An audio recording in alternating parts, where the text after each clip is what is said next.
flash disk with a letter. I have the flash disk here. I have the letter here. Honorable Speaker, I can table this. So I do my work. Yeah, maybe, Honorable Speaker, maybe if you allow me, I have done the reports to the clerk. I have the letter, and I have the flash disk. I can still table this copy, the flash disk and the letter. Clerk, kindly receive the documents and the deemed tabled. Secondly, for leader, I want to confirm to the House that all the leaders in this country, both current and former, are members of SHA, including those who are saying SHA is not working. We cover the former president, his mother and his spouse. We cover the former vice president, Mudi Awori, himself and his spouse. We cover former vice president, Kalonzo Musyoka, and his spouse. And I'll continue and continue. So SHA is working. We have got a VIP. The whole of Parliament, you pay subscription to SHIF. And when you go to hospital for information, the first charge is SHA. Then we go to the medical scheme of Parliament. So SHA is working. Honorable Speaker, the other question from Honorable Charargei was the KEMSA order. I agree. We have a serious problem in terms of ordering. We have invested in terms of commodity and technology as government in KEMSA. Today, KEMSA order fill rate is 92%. Every 10 products you ask KEMSA, they will provide you with 9. And by the end of this year, it will be 100% fill rate. But we have, the digital health superhighway has picked a very peculiar pattern for the House to know. And I'll just pick 3 counties. The county of Kakamega, and Governor Baraza is my witness. We found in the provincial hospital, referral hospital in Kamega, 52,000 patients have gone through the system.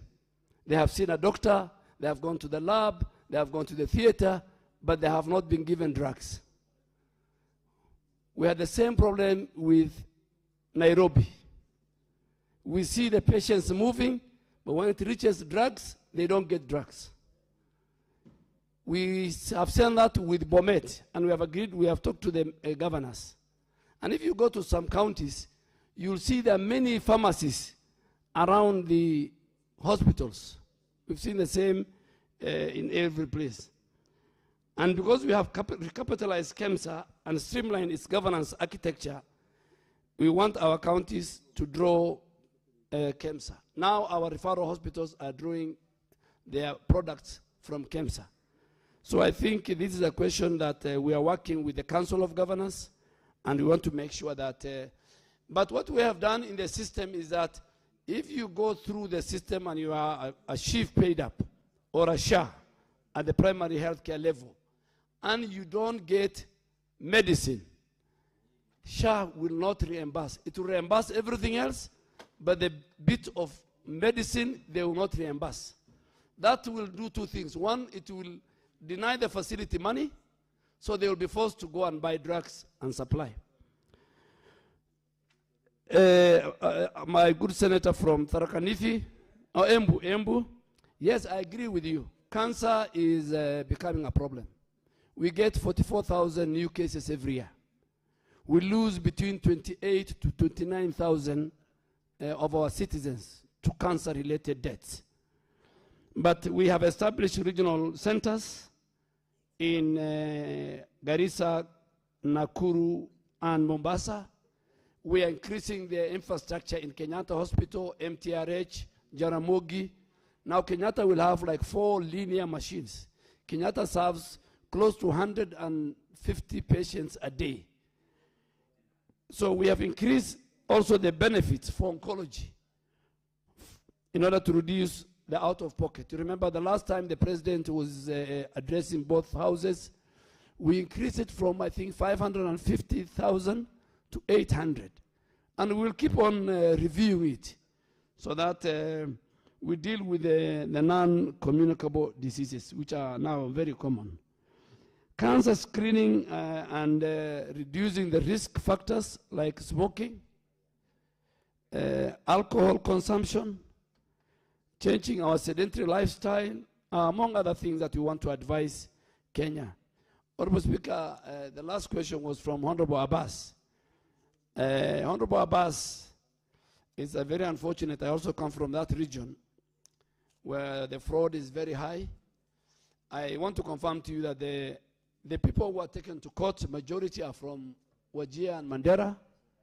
The people who have did out-of-court settlement and paid SHA are also from that region, among other Kenyans.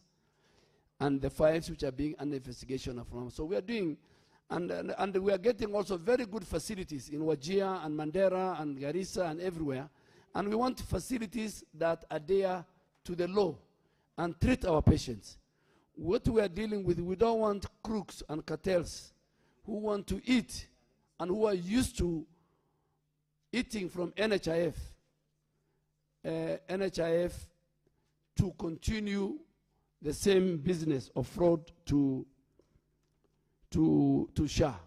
SHA, unlike NHIF, is driven technologically. There is patterns. And Honorable Speaker, let me give 3 examples we have picked this week from the system, because I have an opportunity and the Kenyans are watching.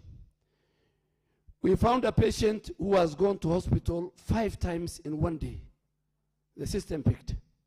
In the morning he was there, he said he had an ear problem. In the evening, at midday, he said he had a stomach problem. And this patient saw the collusion of fraud is between, some of them are patients, health facilities, and healthcare workers. 22 doctors have been denied access to the SHA and digital health system.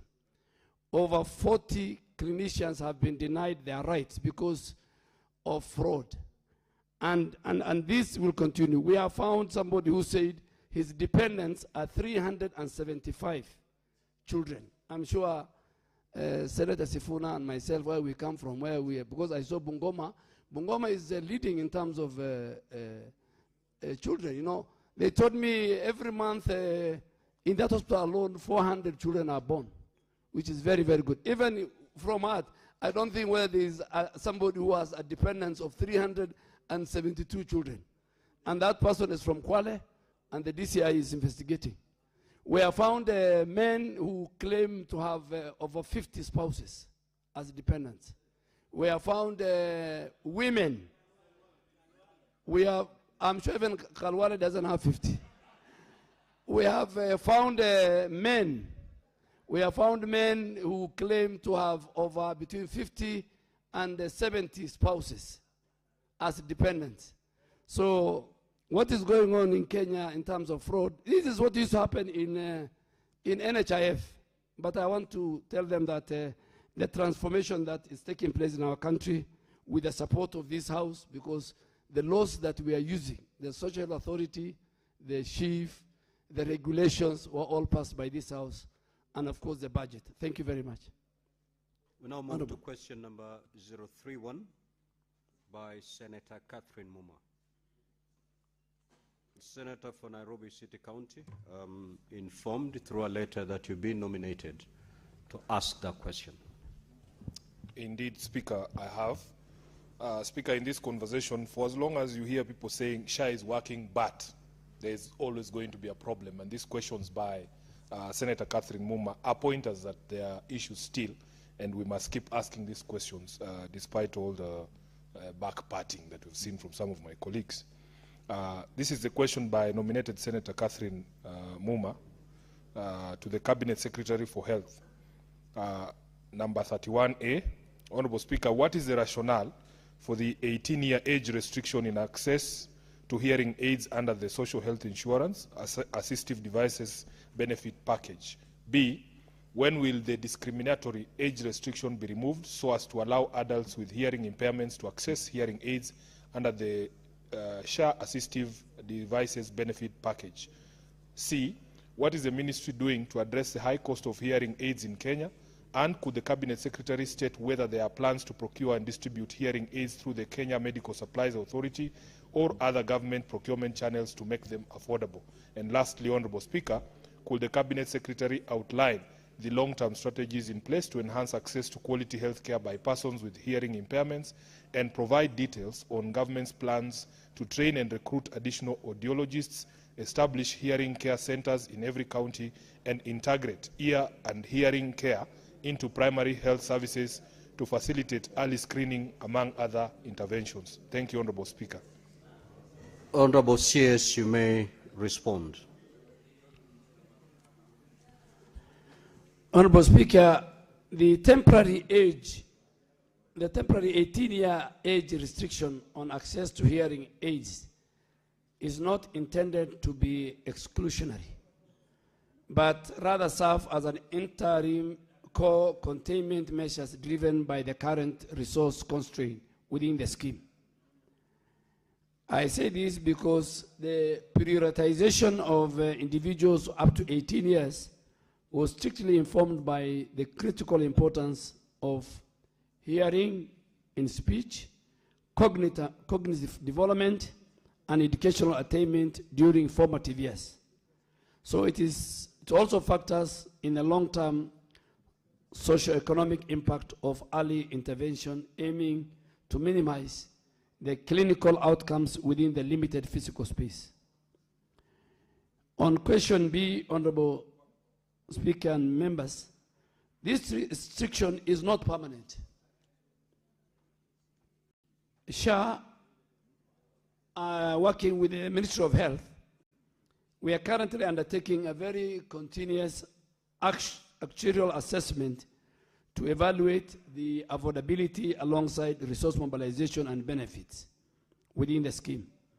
So we are working on a very progressive benefit expansion to include adults, and this will be planned and it will be implemented soon.